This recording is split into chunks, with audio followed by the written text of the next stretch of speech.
de actualidad de medios, de periodismo, que a mí siempre me fascina, ¿no? Ver la mirada de colegas y que saben tanto, que tienen tanta trayectoria. Y para eso lo hemos traído a Diego Genud, que ya es amigo de la casa. ¿Cómo estás, Diego? ¿Cómo andas, Mechi? Bien, acá estamos. Una semana, todas las semanas son un poco particulares en Sí, Argentina. sí.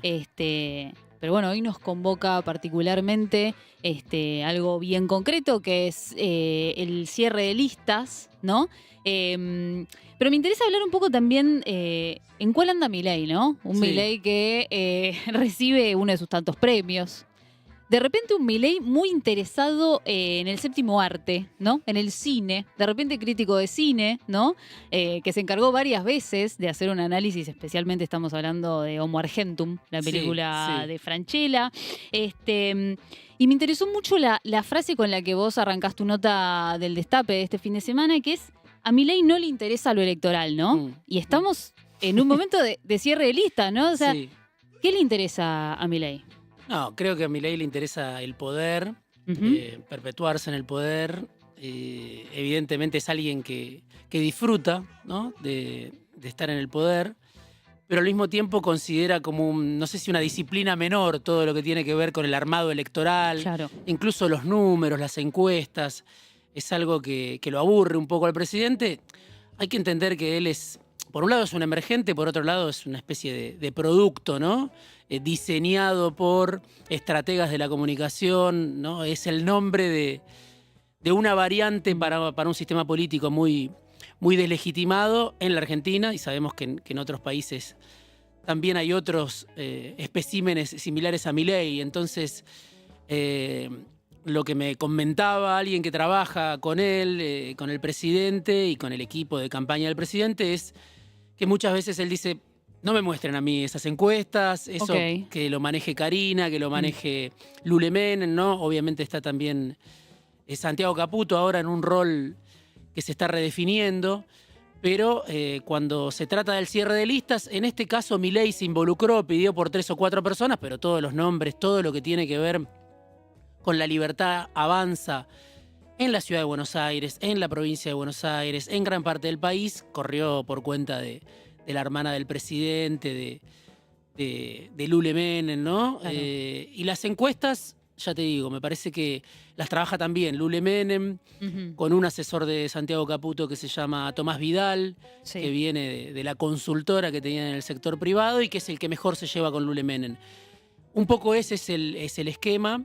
eh, y sorprende, ¿no? Porque muchas veces uno supone todo lo que está haciendo Milei es para que en lo electoral le vaya bien. Ujú. Y llama la atención que él diga, bueno, de esto me desentiendo, ¿no? Hay como una especie de disociación entre el plan ambicioso que tiene el presidente, de decir, después de octubre yo voy a poder avanzar con todas mis reformas, y bueno, la instancia intermedia, Claro. que es justamente lo electoral, ¿no? Ujú. Entonces, puede llamar la atención, pero es un poco el esquema donde él tiene una función, es la del líder carismático, podemos decir, Sí, sí.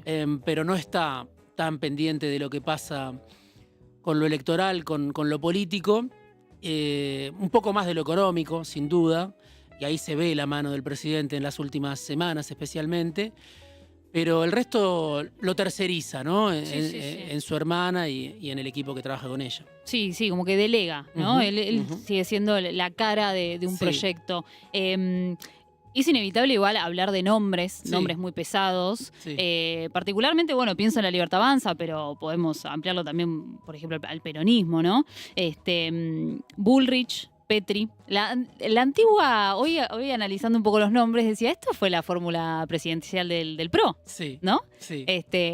Un poco, bueno, saliendo de sus cargos ministeriales para abocarse a esta cuestión legislativa. ¿Cómo ves ahí un poco esos armados? Bueno, por un lado uno puede decir, es lógica política porque Bullrich mide muy bien en la ciudad de Buenos Aires. En Mendoza el gobierno no tenía candidato. Algunos dicen que reapareció Santiago Caputo para proponer en ese caso a Luis Petri. Es decir, pueden ser buenos candidatos. Bien. Ahora, la definición de Karina Milei de que acá no hay testimoniales y en diciembre se van, Bueno, yo creo que hay que leerla de otra manera, ¿no? Claramente hay un choque, hay una decisión de Karina Milei de cuidar el poder de su hermano Sí. y, bueno, una idea de que Bullrich en alguna medida puede ser un obstáculo para Milei, ¿no? Para la reelección de Milei, para, para que Milei, bueno, prolongue su estadía en el poder. Mm, Habrá que ver cuáles son las razones. Yo no lo tengo claro cuáles son las razones de Karina para sacarla del medio, pero a Bullrich, pero me parece que le hace un favor a Milei sacándola del Mm. medio a Bullrich. Uno de los momentos más dramáticos de este año fue obviamente el balazo en la cabeza de Pablo Grillo, que todavía se está recuperando. Y eso es más la estrategia de Bullrich dentro del gobierno de Milei. No es Milei puro, no es que a Milei le disguste obviamente la mano dura, no es que a Milei le disguste que haya un control de la calle. Pero en ese episodio se vio con mucha claridad cómo el juego de Bullrich muchas veces se lo puede llevar puesto a Milei, ¿no? Sí, más una agenda paralela de ella. Exactamente, dentro del propio gobierno.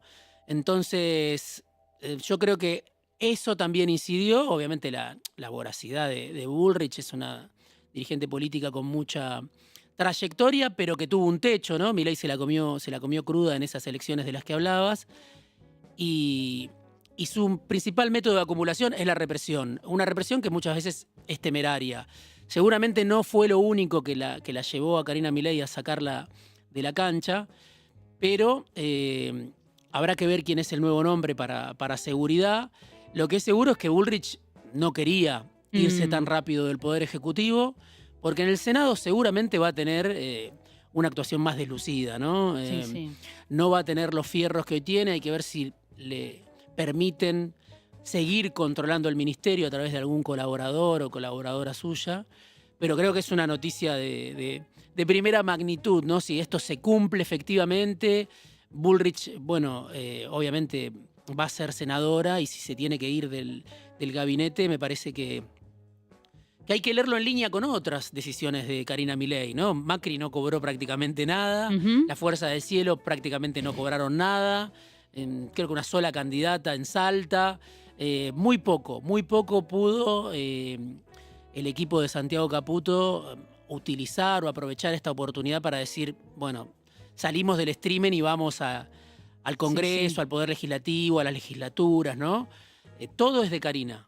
Todo es de Karina, de Lule Menem, del presidente, obviamente, que está el nombre de Spert y otros nombres que él pidió. Pero no hay nadie que pueda hacerle sombra en ese esquema.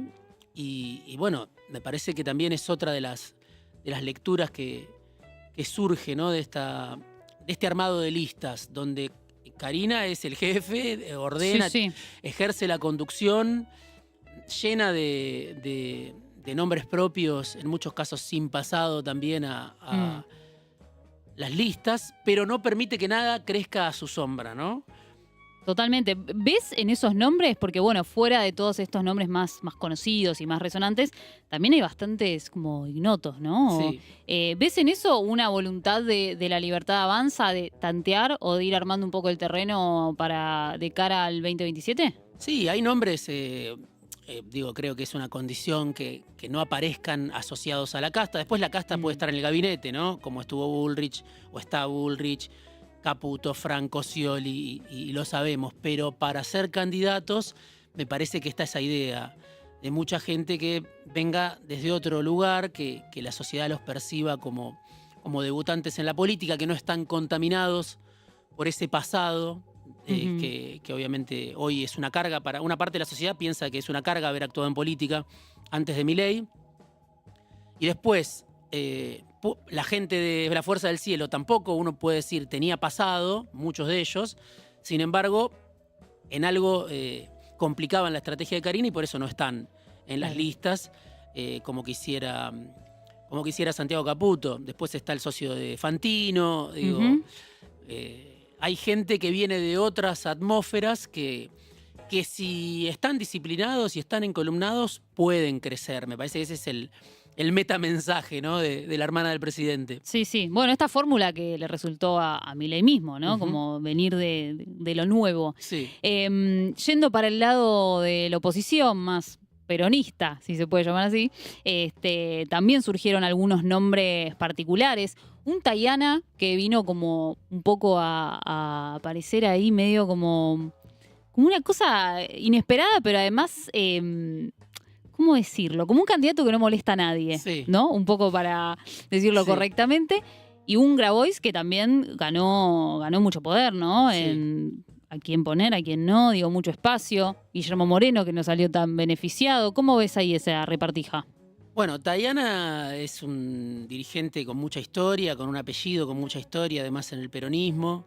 Él con una historia muy, muy densa también, de mucho compromiso, ¿no? Político, fue preso político muchos años y después tuvo una actuación durante los 20 años del kirchnerismo. Ya en el 2017 fue el candidato que secundó a Cristina en la elección en la cual Cristina fue por fuera del PJ. Desde Unidad Ciudadana. Y bueno, es alguien, sí, más asociado en el último tiempo a Alberto Fernández, al gabinete de Alberto, cercano a Kicillof, pero Kicillof dice yo no lo propuse. Es un poco lo que vos decías. A ver, es alguien con mucha identificación con el peronismo, sin duda es un dirigente leal, ¿no? Que se cansó de digerir frustraciones o de tragarse sapos en su historia con el kirchnerismo y nunca salió a denunciar o a dar lástima o a victimizarse, ¿no? por situaciones que le tocaron vivir en su momento cuando lo echaron, era canciller en el segundo gobierno de Cristina, y así otras situaciones que les tocó vivir también durante el Frente de Todos. O sea que es un dirigente, yo creo que valioso, ¿no?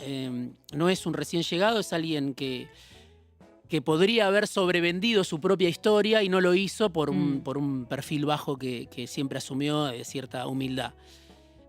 Ahora, es un dirigente obviamente que está al final de su carrera política, tiene 75 años, y como vos decís, nadie termina de asumirse como el padrino de su candidatura, ¿no? Claro. Era alguien que le había acercado una propuesta a Kicillof en una reunión con Massa, con gente de la Cámpora sugirió su nombre como diciendo, bueno, esta gente que está para aportar, Tayana, Tomada, terminó siendo el candidato.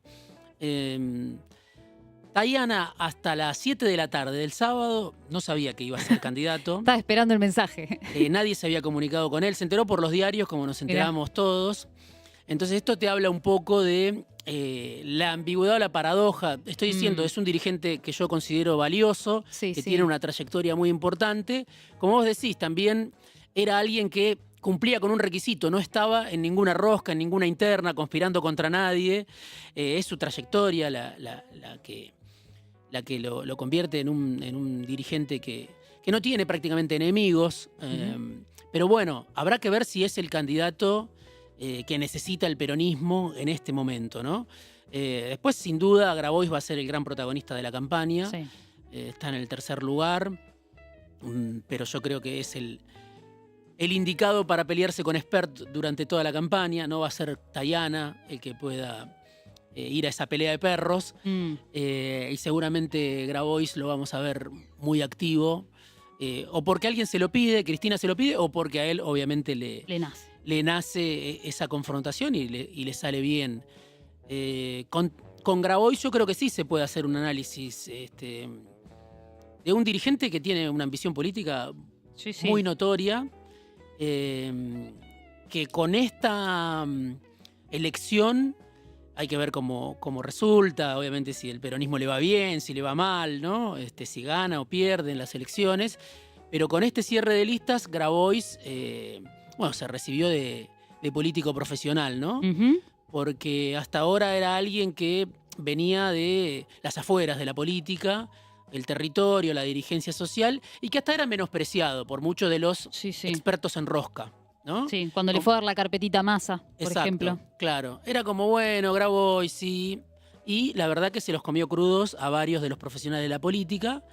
Entonces ahí demostró, que es un dirigente anfibio, por decirlo de alguna manera, ¿no? Que tiene hoy obviamente una construcción política arraigada en sectores populares, Natalia Saracho, diputada cartonera, bueno, Fernanda Minio, que para mi gusto va bastante postergada en la lista, pero que es una dirigente villera muy importante, que estuvo a cargo de la Secretaría de Integración Sociourbana durante el gobierno del Frente de Todos.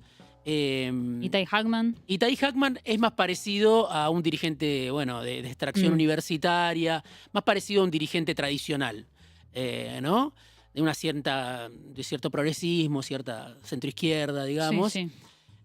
La fuerza de Grabois no es, me parece, la dirigencia universitaria o la dirigencia, más allá de que Hackman pueda cumplir un rol importante, siempre fue su mano derecha, Hackman, para Grabois. Yo creo que la fuerza de Grabois está justamente fuera del Palacio y de la Rosca. Sí.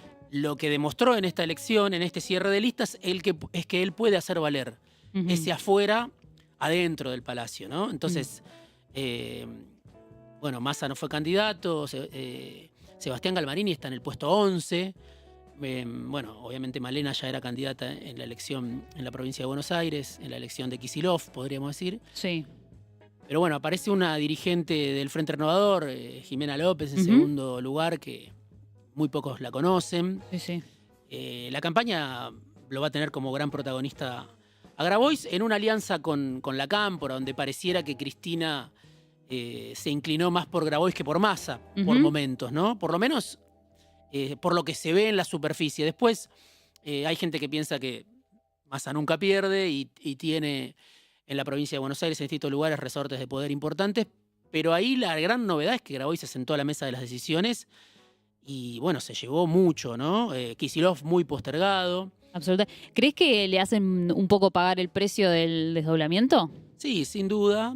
Creo que Kicillof sabía que esta elección la decidía Cristina, este cierre de listas lo decidía Cristina, pero bueno, no te deja de ilustrar, es bastante ilustrativo de el archipiélago en el que se convirtió el peronismo, con distintas islas, ¿no? Donde, bueno, Kicillof va a tener una elección muy importante en la provincia de Buenos Aires. Ahí los intendentes se van a jugar mucho y en el cierre de listas nacionales los intendentes no pesaron. Se habló mucho de que Federico Achával, por ejemplo, podía ser candidato al intendente de Pilar, más cercano a Cristina. Sí. Bueno, con un padre con peso en el mundo de los negocios, del juego, ¿no? Es el dueño del hipódromo de Palermo, etc. Se mencionaba a Federico Achával, que es un intendente que finalmente quedó afuera. Entonces, los intendentes tienen una elección que es la de septiembre. De la de octubre me parece que medio se desentienden. Sí. Entonces hay que ver hasta qué punto juegan los intendentes, qué peso tienen. Quizá estamos analizando con categorías del pasado y pensamos que los intendentes hoy tienen un peso, ¿no? Habrá que verlo, ¿no? Pero sí está muy claro que Kicillof hoy expresa, bueno, sectores que siempre fueron, no siempre, pero muchas veces fueron postergados por el kirchnerismo, ¿no? Claro. Los intendentes, el sindicalismo, el hijo de Hugo Moyano. Huguito Moyano está en una de las listas. Huguito Moyano es el representante de Kicillof.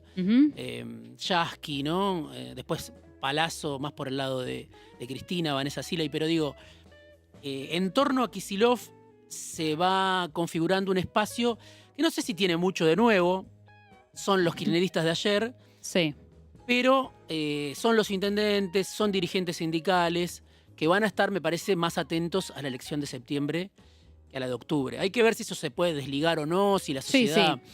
Pero bueno, octubre es una elección donde a priori uno supone en la provincia de Buenos Aires los intendentes no van a jugar tan fuerte. La sociedad por ahí llega un poco más cansada a octubre que a septiembre. Habrá que verlo, ¿no? Sí. Pero bueno, primero está septiembre y ahí está la gran apuesta de Kicillof. Bueno, y el gran protagonista también de un tiempo a esta parte, que es el ausentismo electoral, ¿no? Sí. Digo, es algo que está entre nosotros y que es muy difícil de negar. Y en ese sentido, hoy todo el programa, un poco el hilo conductor fue esto de a quién le importa esta elección, ¿no? Porque es leer las dos caras de la moneda, ¿no? Mientras habla de rosca, de nombres, de puestos y de lugar en las listas, digo, está todo este lado B de la gente, el día a día. Sí. Lo hablábamos recién con Facundo, un montón de bueno, las noticias que importan, ¿no? Lo que verdaderamente importa, y cómo la sociedad un poco se prepara para el post-octubre, ¿no? Que yo creo que Sí. es un poco el día de la verdad, ¿no? Sí. A ver, la dirigencia política, claro, hay dos maneras de mirar este cierre de listas. Por un lado es como una especie de barco que se hunde, la actividad política, la política, y hay como manotazos de ahogados tratando, bueno, de ocupar un lugar, ¿no? De sobrevivir, de conservar espacio en el Congreso. Hay dirigentes que representan, sin embargo, y que tienen compromiso. Yo te hablaba de Tayana y de su historia militante, más allá de que es difícil que sume a mucha gente o que genere demasiado entusiasmo. Así hay otros en todo el país. O sea, no me quiero plegar a la idea de que los políticos son todos los mismos, como nunca me plegué a la idea de que eran los que nos salvaban y que era lo mejor que le pasaba a la Argentina era su dirigencia política. No lo creo. Ujú. Pero hay dirigentes políticos que efectivamente representan y están preocupados por esos problemas. Ahora, la sociedad, por supuesto, está en otra cosa, ¿no? Está muy claro. Porque viene de muchas frustraciones. Entonces, el ausentismo va a ser un gran protagonista, por lo menos es lo que dicen todas las encuestas y puede definir mucho. No hay tampoco, en ese sentido, una oferta en el peronismo, al menos, con muchos nombres que puedan convocar, ¿no? Está Grabois, su espacio. Que sabemos que tiene mucha resistencia dentro del propio peronismo y no sabemos qué más conecta, ¿no? Ujú. No hay dirigentes ligados a las luchas de esta oposición social que surgió durante el gobierno de Milei. Digo, el Garraham, la lucha de Sí, los sí, sí, sí. jubilados, tantas otras realidades, ¿no? De las víctimas del modelo Milei, los despedidos, todo eso pareciera que no. Es un reparto de poder entre políticos profesionales Ujú. y queda afuera, bueno, la sociedad que también está peleando, ¿no? Sí, Los sí. sectores que pelean. Después, más lejos está el que está preocupado por su propia supervivencia, ¿no? Ujú. Veía una nota de Alejandro Rebosio en el diario AR el fin de semana que hablaba de, bueno, la cantidad de gente que hoy trabaja, lo que sabemos, en las apps, en Uber, y cómo, bueno, ya dejó hasta de ser negocio trabajar en Sí, Uber, sí, sí. porque hay tanta oferta, hay tanta gente que se quedó sin laburo, o hay tanta gente que no tiene un ingreso que le permita llegar a fin de mes y se vuelca a ese mercado, que las plataformas también empiezan a, bueno, Sí, agotarse. agotarse como salida laboral. Entonces, hoy es mucho más barato tomar un Cabify, un Uber, alguna otra plataforma. Y bueno, eso te demuestra de que, bueno, no es tan sencilla la supervivencia, ni siquiera asumiendo la autoexplotación, ¿no? Ni Sí, siquiera sí, sí. autoexplotándote tenés asegurada la supervivencia, llegar a fin de mes. Y entonces estamos en esa sociedad donde todo esto que estamos hablando, el cierre de lista que activa las endorfinas de un grupo muy chiquito, bueno, está muy lejos de la realidad de la mayor parte de la sociedad, me parece, ¿no? Siempre pasó así, siempre la política fue por otro carril, Ujú. pero ahora se nota mucho más. Sí, es como más alevoso, ¿no? Mm, Es algo como que ya la ciudadanía lo ve como en cualquier parte. Y en el medio me interesa tocar esta cuestión porque yo creo que indirectamente afecta, ¿no?, a toda esta cuestión que estamos hablando, que es la pelea de Milei con los bancos, ¿no? sí. Mismo economistas como una Arriazu, ¿no? Sí. Diciendo, que vos lo mencionás también en tu nota, diciendo, che, me parece que esto no va a estar tan bueno, ¿no? Sí. ¿Qué ves ahí? ¿Qué potencial le ve Milei a pelearse con este actor de poder? Que además, bueno, son uno de los grandes ganadores del modelo. Sí. Milei, bueno, es bastante punk muchas veces la derecha de Milei en su ejercicio del poder y, bueno, se está enfrentando con los bancos con el objetivo principal que tiene, el único que tiene, que es tratar de que la inflación se mantenga en estos niveles, ¿no? La semana pasada tuvimos el indicador de julio de 1,9. Bueno, el objetivo del gobierno es ese y está apretando a los bancos porque los bancos no reaccionaron como Milei quería en un primer momento. Entonces, hay un ida y vuelta, ¿no? Donde detrás de escena hay golpe y golpe. Subir los encajes, que para mucha gente no quiere decir nada, es apretarles un poco más las clavijas a los bancos, impedirles que hagan negocio. Pero bueno, los bancos obviamente tienen un poder mayúsculo en la Argentina y saben cómo reaccionar. Entonces, eso se va a traducir en una economía más dura camino a octubre, ¿no? Porque suben las tasas de interés, nadie ya pide un préstamo. Hasta hace unos meses hablábamos del boom del crédito. Sí. El boom del crédito está muerto y enterrado, no existe más el crédito, por lo menos como algo que fuera una posibilidad. Entonces, ligándolo con lo de las plataformas, ya trabajar en las apps no alcanza para llegar a fin de mes. Ya el crédito no existe como anabólico para el consumo. Antes vos podías decir, bueno, con mi sueldo no me alcanza, pero me endeudo. pido un crédito, total son tasas bajas. Bueno, las tasas se duplicaron y triplicaron en un mes. Entonces, esa pelea cuesta muy caro. En la economía real, en la vida, va a tener réplicas en la vida de cualquier persona. Porque los bancos tienen ese poder, porque los bancos no le prestan a las empresas y las empresas pueden empezar a decir, bueno, ahora voy a empezar a bicicletear los pagos a los proveedores, a los laburantes que tengo contratados, ¿no? Es el botón rojo, o sea, pelearse con los bancos en campaña es raro. Te habla de que hay un gobierno mucho más frágil de lo que se supone, más desesperado, te diría, de lo que se supone, jugando a todo o nada, en una elección donde no sabemos qué va a pasar al día siguiente de la elección.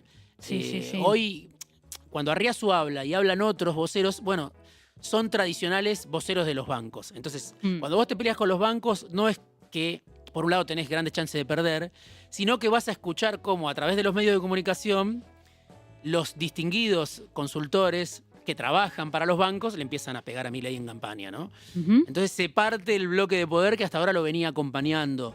Lo vamos a ver eso. Lo más grave, creo yo, es lo que te decía de que esto se traduce en la economía. Va a tener consecuencias para las pymes, obviamente, para la actividad que va a estar más fría, para el que quiera pedir un crédito ya no lo puede pedir. Y puede haber también más despidos si es una economía tan recesiva, ¿no? Porque Milei elige la recesión, ya lo hizo al comienzo del gobierno, vuelve a elegir recesión para tener la inflación a la baja, ¿no?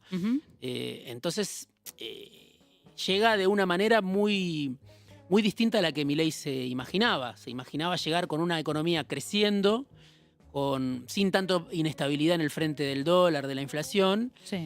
Y bueno, y está llegando en una situación más complicada del gobierno. Entonces, no diría que la tiene atada tampoco, ¿no? Porque las víctimas del modelo son muchas, son mayoría. Cada vez son más. Cada vez son más.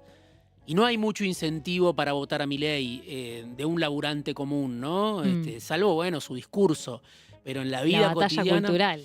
Claro, pero ¿cuánta gente come con la batalla cultural? Entonces, lo que puede suceder ahí es eso, que se retraiga una parte del electorado de Milei. Yo lo hablaba con Federico Aurelio, que hace mediciones de hace muchos años para distintos partidos y también para el gobierno, y de cada 10 votantes de Milei, 4 dicen no me está dando argumentos para seguir votándolo. De cada 10, 4 ya se bajaron. No se bajaron, pero dicen, a mí no me beneficia este esquema. Me tenés que dar algo más. Claro, me tenés que dar algo. Esos 4, ¿lo van a votar en septiembre y octubre o van a quedarse en su casa, ¿no? Ya pasó en otras provincias donde no fueron a votar y parte de los que no fueron a votar eran votantes de Milei. De cada 10 hay 4 que están diciendo esto a mí no me cierra, Milei no está gobernando para gente como yo pensé que era otra cosa. Eso no quiere decir que vayan a votar al peronismo o que vayan a votar a la oposición. Lo que quiere decir es que Milei hasta el momento los defraudó muy claramente, ¿no? Entonces, o lo apoyan con un nuevo crédito y al día siguiente, como decía Federico Aurelio, le van a empezar a exigir, bueno, ya está, o ya se retraen, ¿no? Pero bueno, va a ser difícil que Milei pueda darle respuesta, va a ser un esquema muy inviable el que hoy está llevando adelante el presidente, ¿no? Entonces, la sociedad no hay nada salvo la baja de la inflación a un costo muy alto, no hay nada para el votante común. Se acaba la paciencia un poco. Y se acaba. Por eso el ausentismo, ¿no? Si Milei estuviera políticamente en su esplendor, no existiría el ausentismo.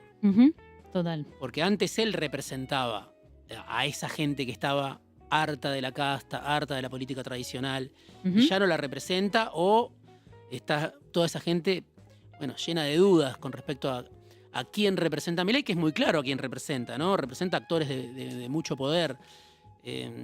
Pero su particularidad era que tenía también el aval social, ¿no? Lo que lo hacía distinto a Milei de Macri era ese voto popular, ¿no? Bueno, Ujú. hoy es lo que está crujiendo, me parece, el apoyo de los sectores populares a Milei. Totalmente. Bueno, veremos cómo continúa todo este panorama. Vamos a Gracias, ver. Diego, por venir. Gracias, Mechi. Este primer mano a mano, escúchame. Nuevo formato con Diego. Muchas gracias. Nosotros nos vamos a un breve cortecito, una pausita y volvemos para cerrar el programa de hoy.